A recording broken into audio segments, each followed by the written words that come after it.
there might be people that are actually going after him for something completely different so they don't bring this shit up. So the public won't know how many fucking rights were taken away. Because that is ridiculous to be able to do this. That we're chasing. The war on terror extends beyond just a shadowy terrorist network. The war on terror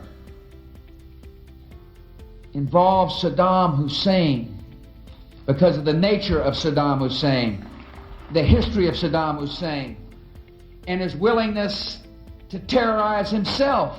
Saddam Hussein has terrorized his own people. He's terrorized his own neighborhood. Saying that the anthrax found in these letters that were being sent around had fingerprints that came from Saddam Hussein. And there were other insinuations made by George W. Bush himself about, that this was a second wave of terror, insinuating that this was essentially the second stage of the 9/11 attacks. They didn't directly say that it was an attack by Al-Qaeda, but they alluded to it multiple times. But it was left to mainly the mainstream media in D.C. to sort of fill in the holes and to, put out the allegations that maybe Saddam Hussein or Al-Qaeda are behind this attack. And, also what the article served to do, this series that Greenwald wrote, is sort of jog my memory of how hysterical the anthrax attacks made the American public. Because if you think about it, 9/11 was kind of an isolated event. As horrific as it was, it took place over the course of one day. It involved, Pennsylvania, Virginia, where the Pentagon is, and Manhattan. But what the anthrax attacks did is they made the American public feel as if terrorism would be an ongoing, continuous thing, and that 9/11 was not an isolated incident. Because multiple letters actually got sent out through the mail, and 5 Americans ended up dying from weaponized anthrax infection. I don't know, over and over again. So the government actually ended up paying Stephen Hatfield $6 million so that the lawsuit could not continue discovery to figure out what government agents leaked to the U.S. press his name. So the U.S. government was willing to pay $6 million to cover their own ass so that none of their own people who leaked this information would be known about. So that's how much they wanted to cover it up. Now, go ahead. Sorry. No, Mueller was in charge of. But how did they pick him? Now, I watched a couple videos on this, and I forget the name. The guy who actually created the weaponized anthrax. I forget what his name is, but there was rumors that, and according to this video I watched, that this guy that they went after was actually his co-worker and actually helped develop this. And not that it was meant to be used as a weapon the way it was, but he would have knowledge of how it was made and maybe who was actually behind it. So what a great way to actually nip that in the bud than to say he was the guy that did it. Did you hear anything about that? Oh yeah, no, they totally. I mean, that was definitely one aspect of it, because what the FBI did is in secret, while the Bush administration and Colin Powell were trying to use anthrax to get us into Iraq, the FBI secretly had a profile that they were spreading around that said that they believed it was Thanks for the warm welcome. It is the Patriot Act has helped save American lives and has protected American liberty. For the sake of our national security, the United States Congress needs to renew all the provisions of the Patriot Act, and this time, Congress needs to make those provisions permanent. Thanks for being on the front line in protecting America during the war on terror. The Patriot Act has made a difference for those on the front line of taking the information you have gathered and using it to protect the American people. At the end of this year, 16 key provisions of the Patriot Act are set to expire. In other words, it's the act that has worked. the act that has delivered good results, giving people the tools to deliver results, is now set to expire. Doesn't make any sense to me. When I watch like Nazi propaganda, and you're like, why did you guys fall for this? Why did you, dude? It's so obvious. It's bullshit.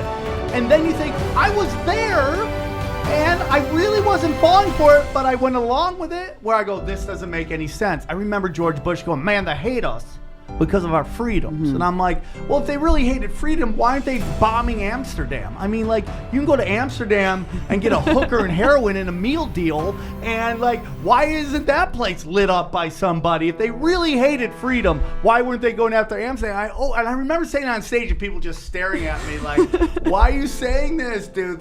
You know, and I'm just like, this is the time we have to say something. But as I watch this, and then I also think about the media's recent push about like George Bush and like, what a good guy, gave candy to Michelle Obama, and everybody should be high-fiving. And then you go back and you look at the blatant lie. And even this push that right now kind of by people like, man, he wasn't smart enough to know what was going on. Man, he was, you know, it was Dick Cheney. And I even started to fall for that for a little bit. And then you watch these speeches and, you know, he's just straight up in it as well. Just the manipulation that is going, like with the manipulation going on with the left right now with Russiagate, and how they're just sore losers, but the manipulation of like, we got attacked, and like how they just use that to just make, not only make money, just take away rights and freedoms of like privacy, and how this was like the doubling down.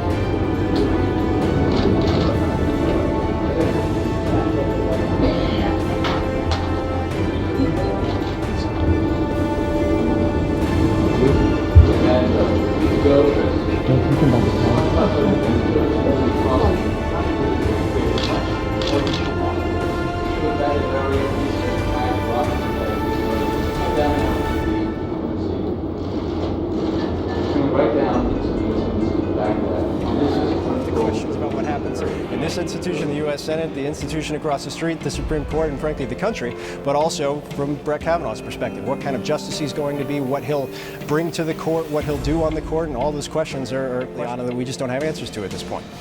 And there are so many questions. You're absolutely right, and a lot of concern.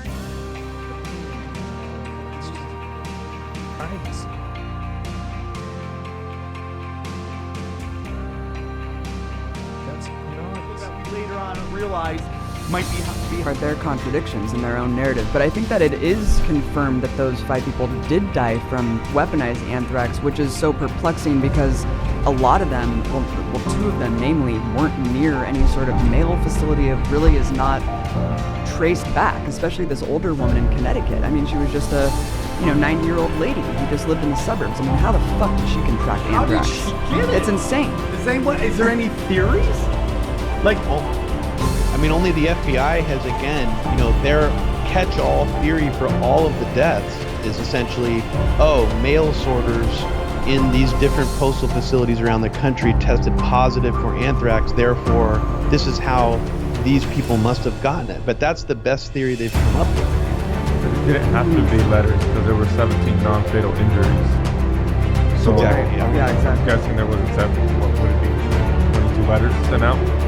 Yeah, that's a great point. It must have been 22 letters because 22 people got hurt in general. Yeah, got sick from it. That's interesting. So the big ones are obviously the politicians, and what later we find out is that these are the guys who rightfully had a problem with the Patriot. And they were basically, go on, Robbie, sorry. I was going to say, Tom Daschle and Patrick Leahy is who you're referring to. They wouldn't even consider them civil libertarians. They're actually fairly centrist Democrats. But at the time, I think that she's convinced herself of it, and that she's bankrolled her entire career at this point on it. And so you have to convince yourself that it's true at that point, and they really, really do. These people really do believe in American exceptionalism. They really do believe that America is morally superior, and that justifies our atrocities around the world. It's really sad, but it's true. And as someone who lived in D.C., I can testify to that firsthand. And speaking of these criminals who have been just skating through administrations, these deep state insiders, Robbie, let's talk about Giuliani, who's Trump's personal lawyer. He was the 9/11 criminal, and he had ties to the anthrax attacks too. I mean, People don't realize that. Robbie, talk about Giuliani. I mean, like, everybody's acting like this dude is some white knight, man. Right. He's like, oh man, he's gonna go after these deep state people. You're like, man, you tell. Where was he on 9/11? I mean, Yeah. it's crazy. Oh, sure. So Giuliani, Giuliani's connection to just the deep state apparatus as we classically know it goes back to the 1980s. He worked in the Reagan administration and was involved in helping defend people who are involved in the BCCI Bank, which is largely known now as sort of a conduit for funding like CIA black ops operations. His law firm also represented Manuel Noriega when he was a CIA asset in the late 80s. Oh my God. Giuliani then went into the anthrax cleanup business after the anthrax attacks and actually was in charge of a project in 2004 to clean up the site of the first anthrax death, Robert Stevens. Now, what's strange about that, and I was just actually talking to Abby about this, it's just a strange coincidence, perhaps. But Rudy Giuliani and Trump have been very good friends, ever since before 9/11. For all throughout the 90s. The 5 victims who died from the anthrax, we don't know actually how most of those victims died from anthrax. So the first anthrax victim, Robert Stevens, a photojournalist for The Sun, no letter was ever found. No letter was ever found for the 94-year-old lady in Connecticut who died. So this anthrax, the FBI now says that the anthrax attack started on the 18th because that's when the letters were sent out. But what they omit from that is they don't know for sure how some of these people actually died from anthrax. Their sort of narrative is that they must have all died from these letters. But that is something that we simply actually don't know for sure. And that's a very interesting statement because you see this, and this is conspiracy show, and I speak for myself here, but let's go into the Vegas shooting, right? The narrative is set by the people you think might be actually behind some stuff. Now, I don't know, get into I think there was dark arts within the Vegas shooting, but we work off that. 9/11, we work off the phone records of Americans.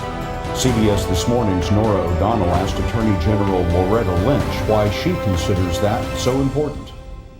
But if that law expires on June 1st, and you don't have the ability to collect that metadata, information on every phone call in the United States, what's your biggest fear?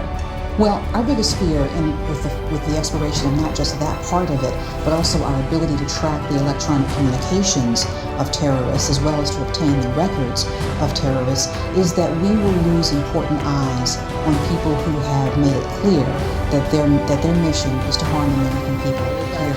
Last night, This is Loretta Lynch. because of Al-Qaeda connections, because of his history, he's a danger to the American people. And we got to deal with him. We've got to deal with him before it is too late.